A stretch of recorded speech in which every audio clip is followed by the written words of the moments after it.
¿Qué tal? Hoy te vamos a platicar de un tema muy importante que son los efectos fiscales de manera específica en lo que son los contratos de arrendamiento de bienes, tanto muebles como inmuebles. Así que no te separes, que comenzamos.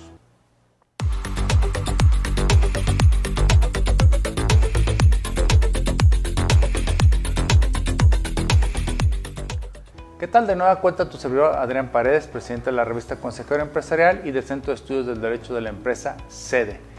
Como te anticipaba, en esta ocasión estoy dando continuidad a los videos para complementar la capacitación que se entrega por parte del Centro de Estudios del Derecho de la Empresa en los módulos de efectos fiscales de los contratos.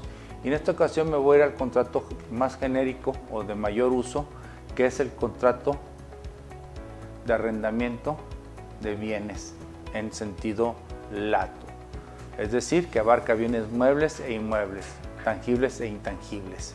Este es el modelo con el cual vamos a practicar estos ejemplos y cuáles son sus tratamientos fiscales. Primeramente, si yo me voy al concepto del artículo 2398 del Código Civil Federal, podré encontrar el concepto del contrato de arrendamiento.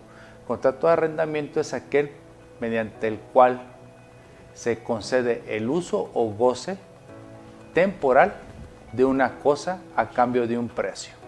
Ese es de manera general y objetiva el concepto. Pero aquí entra una parte subjetiva que son los dos que pueden intervenir por lo general. Quien es el arrendador, quien tiene la posibilidad jurídica de otorgar ese uso o goce, y el arrendatario, que será quien pagará por ese derecho. Y ese es donde nace un derecho de crédito personal a favor del arrendador para poder ejercer su cobro. Hay diferentes maneras y muchas regulaciones civiles sobre este tema, pero bueno, hoy me voy a enfocar a las fiscales en concreto. Primeramente hablaremos de la parte subjetiva para poderlo entender. Recordemos que el impuesto sobre la renta no grava determinado acto como lo hace el impuesto al valor agregado o las actividades, sino grava en sí la riqueza que adquiere una persona, sea jurídica o sea física. Por ende es muy importante identificar los dos sujetos que participan en esta relación contractual, el arrendador y el arrendatario, pero bajo la óptica de los tipos de sujetos que pueden ser como personas físicas o personas morales.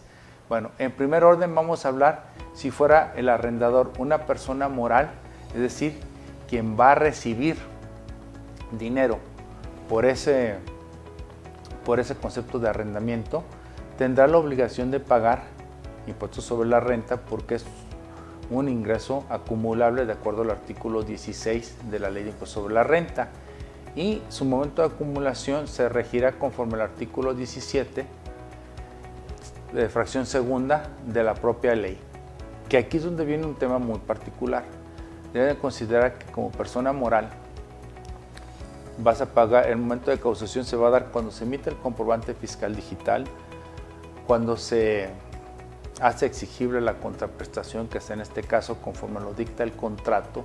Y aquí quiero hacer un paréntesis: el contrato puede decir que se pagará dentro de los primeros 5 días del mes. ¿Qué tal si tú como arrendador hablas con el arrendatario para que no le cobres la renta por 3 meses y que en el cuarto mes te paga todo, pero tú sigues emitiendo tu comprobante fiscal? Pues vas a tener que ir pagando impuestos sobre la renta por esos meses. Pero si dejas de hacerlo y vas a hacer una al cuarto mes cuando te pague, hay que tener mucho cuidado porque existe un contrato que evidencia cuándo es el momento de exigencia. Por ello es muy importante que este tipo de acuerdos se plasmen en un convenio transitorio a esto que se acordó, para poder cambiar la exigibilidad de ese periodo hasta el cuarto mes, para no caer en un adelanto de un impuesto sobre la renta. Por otro lado, debes de tener muy presente que una persona moral, antes de ser título 2, tiene que pasar por el estímulo que nos dio el legislador a partir del año 2022 al crear el régimen simplificado de confianza aplicable a las personas morales, es decir, lo reciclo persona moral, que no es una opción como sucede con las físicas, en las morales es una obligación tributar conforme lo establece el capítulo respectivo, que comienza en el artículo 206 de la Ley de Impuestos sobre la Renta. Entonces, si tú primero te calificas, vas a hacer del artículo 206 y vas a pagar conforme al flujo, es decir, conforme a lo que cobras, y la base la vas a determinar restando conforme a lo que efectivamente pagas. Eso te va a dar una base y le vas a aplicar la tasa del artículo 9 de la Ley de Impuestos sobre la Renta. Y esto es solo hasta que obtengas hasta 35 millones de pesos. Esto sustituyó lo que estaba antes en el artículo 196 de la Ley de Impuestos sobre la Renta hasta 2021, que era el régimen de flujo de las personas morales, que aquel sí era opcional, este no. Ahora vamos a ir al apartado también de las deducciones. En persona moral se podrá sujetar a que podrá deducir las que están contempladas en el artículo 25, cumpliendo los requisitos del artículo 27. Pareciera, y de entrada se los adelanto, más laxo y más amplio los conceptos que podrá deducir una persona moral que arrende bienes. Aquí va a ser un pequeño paréntesis, porque recuerden que con el comprobante fiscal digital en esta nueva versión 4.0, pues tiene que haber una armonía para que haya una posibilidad de la emisión del comprobante fiscal digital, que es la clave de catálogo del bien o servicio que sea compatible con la actividad que tiene el emisor y la que tenga el receptor, así como sus regímenes fiscales. Si no se da esta compatibilidad, va a tener irregularidades del comprobante, o bien no va a poder ser emitido. Hago un lado y cerrando este paréntesis, continúo. Ahora, si el arrendador es persona física, aquí tenemos más escenarios opcionales. De manera general, tendría que irse al capítulo 3, a los artículos 114 y 115 para tener los ingresos y deducciones que permite ese régimen. Los ingresos que pueden tributar en este capítulo 3, pues son los ingresos por arrendamiento de bienes inmuebles. Aquí sí no es extensivo, es acotado a los inmuebles, o bien a los certificados de participación de fideicomisos inmobiliarios. Y el artículo 115 me establece un listado de 6 deducciones que puedo tener únicamente en esta actividad, teniendo a plata pura y de manera muy clara que el arrendamiento de bienes tiene muy pocos gastos involucrados, no tiene operación. Por ello es muy pequeño el listado que nos da de deducciones. Y ojo, hay deducciones como son los pagos de sueldos, honorarios o comisiones, que sí te los permite este artículo 115. Ese catálogo del artículo 115 es muy corto, porque así de sencilla es la operación. Realmente es cobrar la renta y mantener el bien inmueble. Realmente no hay una operación cíclica y periódica que te obligue o te haga generar mayores erogaciones. Sin embargo, te contempla excepcionalmente, te contempla como deducción los sueldos, honorarios o comisiones, los puedes llevar a cabo. Sin embargo, están limitados de acuerdo a la fracción sexta del artículo 148 de la propia Ley de Impuestos sobre la Renta, hasta un máximo de un 10% del total de ingresos que obtengas por arrendamiento. El excedente será no deducible conforme a este artículo. ¿Qué más encontramos en este régimen muy particular? Pues bueno, los pagos van a ser de manera mensual, no acumulativos. Es decir, los ingresos que tengo en enero, le aplicaré la tarifa mensual. Los que obtenga en febrero, aplicaré la tarifa mensual. Es decir, si estoy calculando febrero, no sumaré enero y febrero y aplicaré tarifa bimestral, sino que cada mes haré mis pagos de impuestos con tarifas mensuales. Y de hecho me da una facilidad en el artículo 194 de su reglamento, que cuando llegue al 12º mes, es decir, diciembre, puedo aplicar ya la tarifa del artículo 152, puesto que ya estaríamos hablando de la aplicación definitiva del impuesto del ejercicio fiscal. Además, debemos de tener esto muy presente. Puede ser que en este ejercicio en particular yo elegí ir llevando a cabo mis pagos mensuales. Sin embargo, hay un tema muy importante, las deducciones. Si bien es cierto, son 6 fracciones que puedo deducir, hablando de conceptos, el segundo párrafo del artículo 115 me da la facilidad de llevar a cabo una deducción sin comprobación, mal llamada deducción ciega. Es simplemente deducción sin comprobación, equivalente al resultado de la aplicación del 35% de los ingresos obtenidos del artículo 114. Es decir, obtuve 100,000 pesos, multiplico por el 35% y tendré una deducción de 35,000 pesos. Es decir, tendré una base de 65,000 pesos por la cual pagar sin comprobación. Oye, tuve deducciones en comprobantes por 10,000 pesos.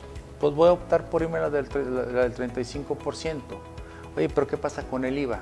El IVA es otro impuesto. Entonces el IVA de los 10,000 pesos sí lo podrás acreditar cuando hagas el cálculo de este impuesto. Entonces tú, al iniciar tu ejercicio, tendrás que elegir qué vas a aplicar, si la deducción sin comprobación o la deducción comprobada. Esto lo haces desde el mes de enero, pero si tú eliges la deducción sin comprobantes, pero durante noviembre y diciembre hiciste un mantenimiento que superó y ya en tu cálculo anual te conviene más la deducción por comprobación que la deducción sin comprobantes, de acuerdo al artículo 196 podrás cambiarlo, pero solamente en el cálculo anual. Otro tema muy importante, siguiendo con las deducciones, puede ser que las deducciones en un ejercicio superen a los ingresos y de acuerdo al artículo 195 esos excedentes de deducción los podré aplicar contra los otros ingresos acumulables que tenga la persona física, con excepción de los del capítulo primero y capítulo segundo del título cuarto, es decir, de sus ingresos que tenga como sueldos y salarios o asimilados o actividades empresariales y profesionales. Eso es un tema que vale la pena. Ahora, los pagos provisionales tú los vas a presentar mes a mes. Sin embargo, si el monto de la renta no supera las 10 UMA elevadas al periodo, tú vas a poder presentar tus declaraciones de manera trimestral de acuerdo al artículo 116 de la ley de impuestos sobre la renta. ¿Sí? Esto es un tema de una facilidad de la propia ley. Ahora, hay una renta que tú puedes percibir que está exenta, que tiene muchos años, tiene una historia, que por ahí pues aquí tengo un video dentro de aquí del canal de Consejero Empresarial TV, pero de acuerdo a la fracción 28 del artículo 93, a lo que se les llamaba rentas congeladas, es decir, aquellas rentas o aquellos arrendamientos que por mandato de ley se mantenía el mismo cobro de renta por diferentes catástrofes históricas, esos ingresos, si bien es cierto, yo por mandato de ley como Estado te digo no los incrementes, te va a dar un beneficio. Para ti van a ser ingresos exentos.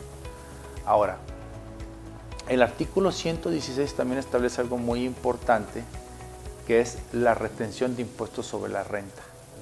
Las personas morales que estén como arrendadoras, algo también muy importante es el artículo 116 de la Ley de Impuestos sobre la Renta establece que cuando el arrendador sea una persona física y el arrendatario, es decir, quien va a pagar la renta y va a tener el uso goce temporal del bien, tendrá que retener un 10% de impuestos sobre la renta, mismo que el arrendador persona física podrá acreditarlo dentro de este capítulo tercero. ¿Sí? Ahora, vamos a seguir platicando de este tema. También la persona física como arrendadora tiene la posibilidad de tributar de acuerdo al artículo 113E conforme al régimen simplificado de confianza. Ahí ya es opcional. Ahora sí, para la persona física sí es muy beneficiosa porque va a pagar hasta un 2.5 sobre los ingresos obtenidos. No hay deducciones, pero la base son los ingresos, pero es una tasa baja. Pero volvemos, si el arrendatario es una persona moral, es decir, quien paga la renta, tendrá que retenerle el 1.25%, de acuerdo al artículo 113J. Ahora, vamos a tener también un antecedente adicional. El artículo 130 de los otros de la adquisición de bienes contempla el ingreso, lo que vienen los ingresos por accesión. Es decir, si yo como persona física rento un terreno, construye alguna cadena de tiendas de conveniencia, termina el contrato, al momento de la terminación, de acuerdo a este artículo 130, fracción quinta, establece que será un ingreso acumulable de ese capítulo. Entonces, para que tengas atención cuando rentes terreno o cuando rentes una bodega que tiene mejoras, esas accesiones van a ser un ingreso acumulable para ti al término del contrato. ¿Sí? Ahora, vámonos a materia de impuesto al valor agregado. Esto es un tema muy importante. El impuesto al valor agregado, el artículo primero, primero voy a decirte esto, el impuesto al valor agregado no grava al sujeto, es un impuesto objetivo, grava actos o actividades y nos establece 4 fracciones. Enajenación, prestación de servicios, uso o goce temporal de bienes e importación. Y entre paréntesis exportaciones, porque la regula. La fracción tercera me hace remitirme al artículo 19 de la Ley de Impuesto al Valor Agregado para ver la definición de arrendamiento y me habla del uso o goce temporal de bienes. Se vuelve genérico, no como el capítulo tercero en impuestos sobre la renta en personas físicas que me dice bienes inmuebles. Aquí el 19 es extensivo a cualquier tipo de uso o goce de bienes. Y se van a ser objeto del impuesto al valor agregado a tasa general del 16%. Sin embargo, el artículo 20 me enlista algunas de las actividades de uso o goce temporal que se van a encontrar libres del pago del impuesto, entre paréntesis, exentos de impuesto al valor agregado. Y es la renta de casa-habitación, ojo, que tenga y esté destinado a ese uso exclusivamente, casa-habitación, puesto que si yo rento una casa-habitación para emplearlo como oficina, te estará grabado a la tasa del 16%. Claro, van a decir, ¿y cómo se enterará el fisco? Dejemos a un lado el cómo se entera el fisco, sino vámonos a realidades. Vamos al objeto que se va a aplicar, porque yo puedo rentar una bodega, arreglarlo al estilo de Nueva York, principalmente de rentar bodegas y arreglarlas para vivienda, y pues si estuviéramos allá sería tasa del 0 porque lo estoy destinando a uso habitacional. También todas las fincas que estén destinadas a usos agrícolas o ganaderos también estarán exentas de este impuesto. Y bien, para finalizar tenemos que ver el tema de lo que se refiere a la prevención del lavado de dinero. Primeramente te tengo que recordar que de acuerdo a la Ley de Impuestos sobre la Renta existen mecanismos para prevenirlo desde hace muchos años, inclusive antes de que existiera la Ley Federal para la Identificación y Prevención de Operaciones con Recursos de Procedencia Ilícita, es decir, la Ley Antilavado, para que prestes mucha atención. Si tú recibes pagos de contraprestaciones superiores a 100,000 pesos, tienes que informarlo al SAT, y entre los capítulos que están obligados es el de arrendamiento de personas físicas, el de actividades empresariales y el título 2 de personas morales del régimen general, de acuerdo a cada uno de sus artículos. Si no lo presentas vas a tener una sanción de 144,000 pesos de acuerdo al artículo 81 y 82, fracción 31, para que tengas mucha atención. Desde ahí comienza esto. Y segundo lugar, debes de tomar que el uso o goce temporal de bienes se considera como una actividad vulnerable de acuerdo a la Ley Antilavado, de acuerdo a su artículo 16, fracción 15. Por ello es muy importante que tú como arrendador armes tu expediente de identificación y lleves tu control. Si superas desde el primer mes, cada mes tendrás que estar presentando los avisos de cuánto estás percibiendo de renta. No digo el importe por cuestión de tiempo, pero también si un mes no superas y el segundo mes, acumulando los 2 meses, lo superas, en ese momento informas. El tercer mes, aquí hubo un borrón y cuenta nueva, tercer mes no superas, se manda el aviso en 0. Cuarto mes, ya sumas tercer y cuarto, presentas aviso ya con la suma de los dos. Quinto mes en 0, sexto mes sumas quinto y sexto y presentas aviso. Ese es el criterio que nos estableció la Unidad de Inteligencia Financiera para el tema de acumulación en temas en específico de arrendamiento de bienes. Así que ten mucha atención, y bienes inmuebles específicamente, perdón. Entonces, estos son los temas que tienes que prestar atención para llevar adecuadamente una asesoría y darle el tratamiento correspondiente en materia fiscal y de prevención del lavado de dinero. Pues bien, seguiremos con más videos, así que pues nos vemos en la próxima. Chao. Suscríbete a nuestro canal, ve todos nuestros contenidos y sobre todo espera grandes sorpresas de Consejero Empresarial y toda la familia que la conformamos. Gracias.